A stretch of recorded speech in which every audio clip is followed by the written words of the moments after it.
So the plan this morning. So the plan this morning is we're going to move away from here down to what we call the can, or the bottom of the can, where I believe there's a lot of activity. So we're going to start at the bottom of the can, and then we're going to walk along the edge of the river edge of Cunsey Beck, and then from there we'll probably just nip up, maybe onto the fell, or go somewhere entirely different and just see what's going on.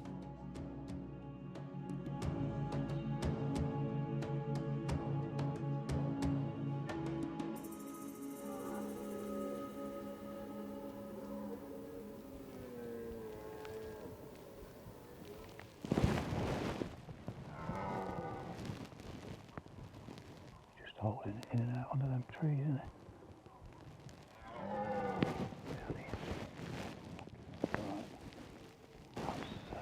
That's that same stack.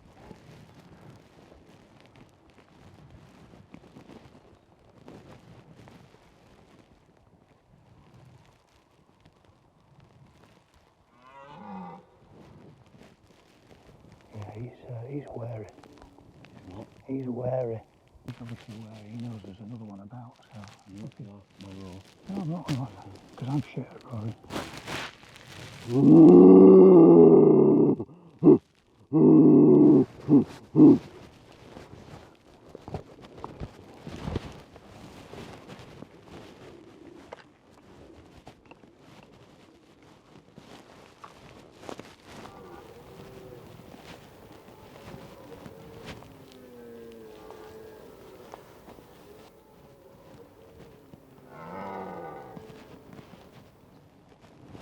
Wind's perfect.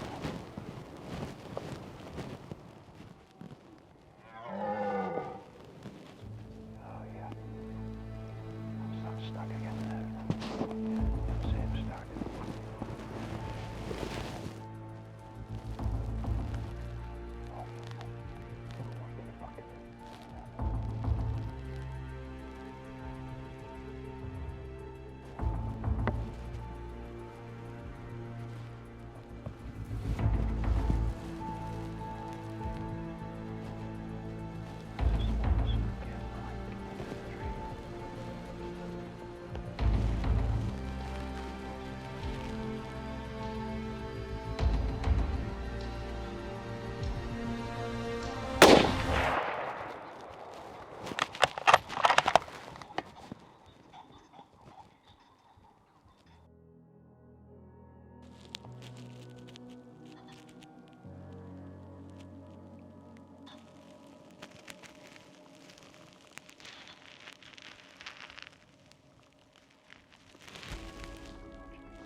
Moderate and uptight.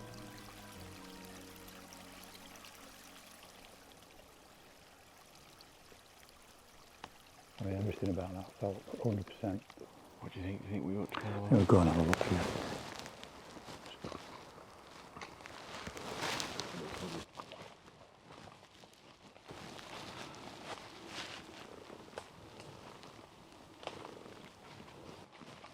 Beautiful valley like this, there's 3 or 4 stags chasing around, a really super stag. And then the twat behind the rifle fucks it up. You know what, I should have been sat in that high seat. Yeah. Right, we'll wander back, will we? Yeah.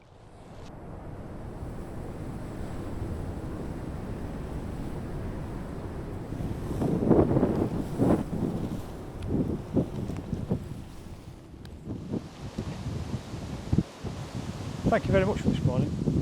It's been absolutely awesome, apart from the twat behind the rifle, but we won't mention that.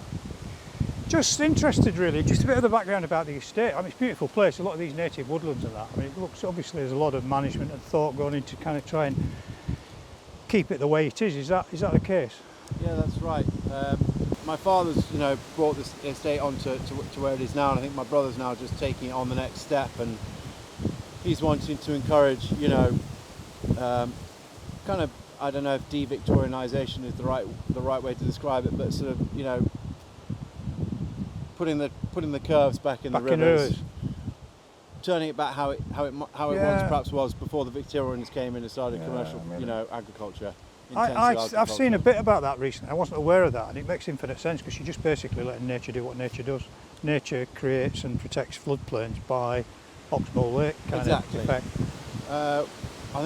I think it's going to benefit me, you know, with the deer as well. I think. Oh, definitely. They're going to remove all the sheep, which is great for me, great for the deer, great for the natural regeneration in the woods. As we were looking before, you know, this is sort of an absolute carpet of natural regen oaks. Yeah. And if we manage to keep on top of the deer and the farmer keeps the sheep out,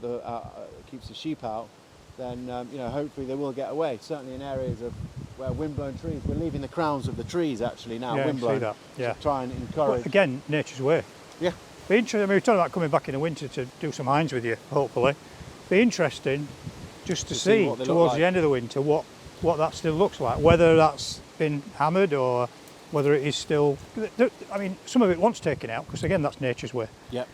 This year we're actually really, you know, in the next few years, because of what Ed, my older brother, is planning to do with the estate, we're going to try and really hit them a bit harder. Yeah.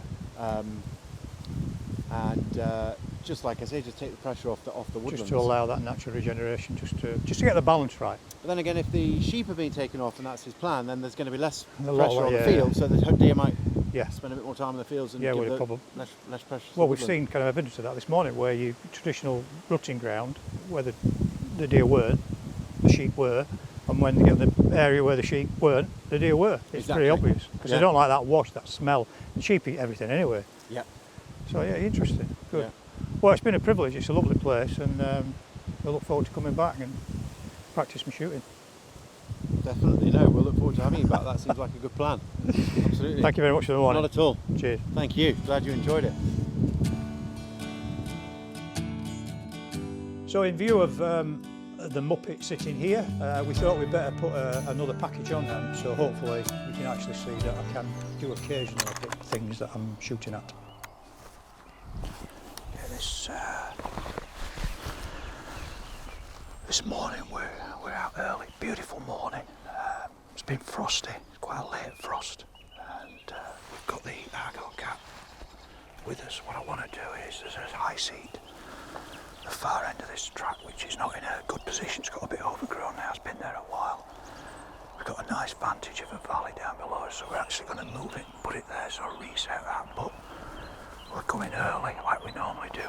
Just going to have an hour just down the valley in here. There's been quite a few deer going down to railway lines, so we're going to go and have a look at that first, see if we can get something shot, and then we'll come back and we'll do the work and we'll move the seat. But beautiful, beautiful morning.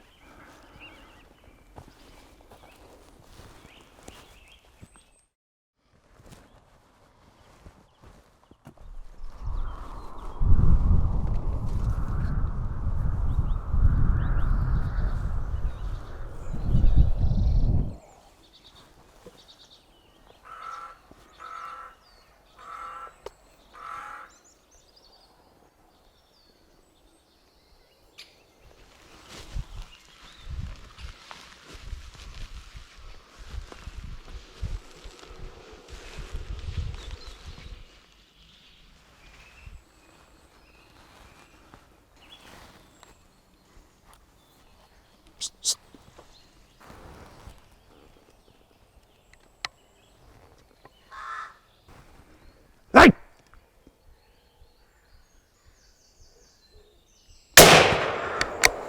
Yeah. Yeah.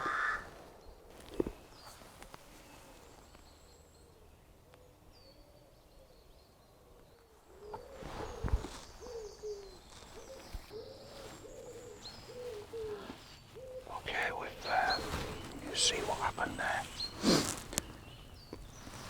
Really cold out in the open, so we've come into the more sheltered part of the forest where it's a lot warmer. And I've been working through to come into little open areas, just in the trees. That's where I thought the deer would be, and that's exactly where they were. We've got a row there which is pretty much 100, just slightly under 100 yards away. Initially good reaction to shot, went down. I'm pretty sure the shot was good, but you can see kind of got up and managed to run almost front end was down, so that still indicates to me the shot was okay, but What we'll do now is I'll just leave it for 10 minutes, 5-10 minutes, just let everything settle down.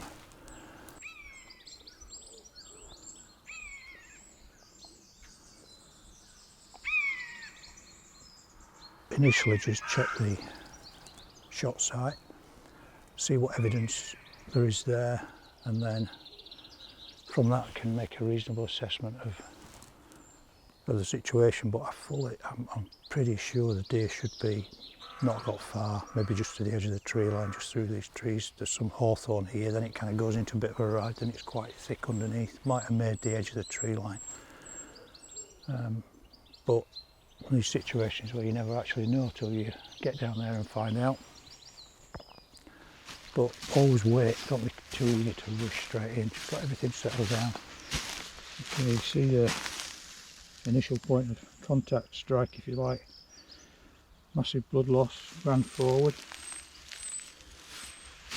fell over there, turned and somehow managed to run losing blood and bits of lung.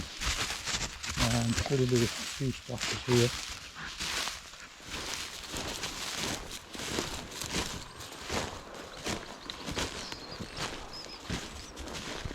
Girl.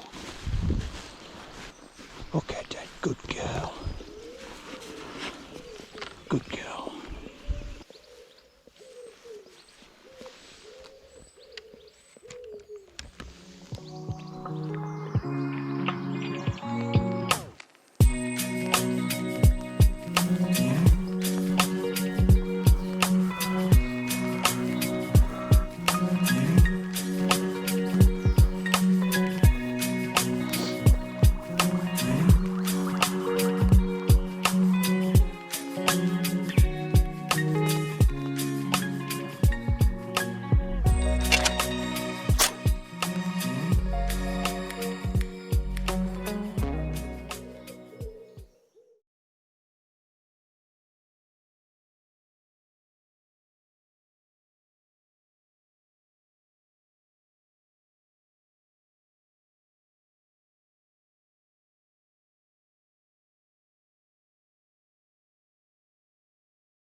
On just to show that I can actually hit things.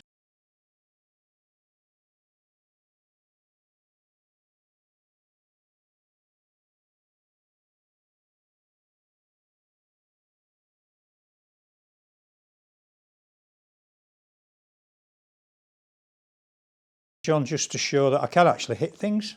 So we've got a bit of an archive footage from around this time last year. Interesting to see the difference in weather, because we're still now looking at temperatures of around 14-15 degrees, which is ridiculous.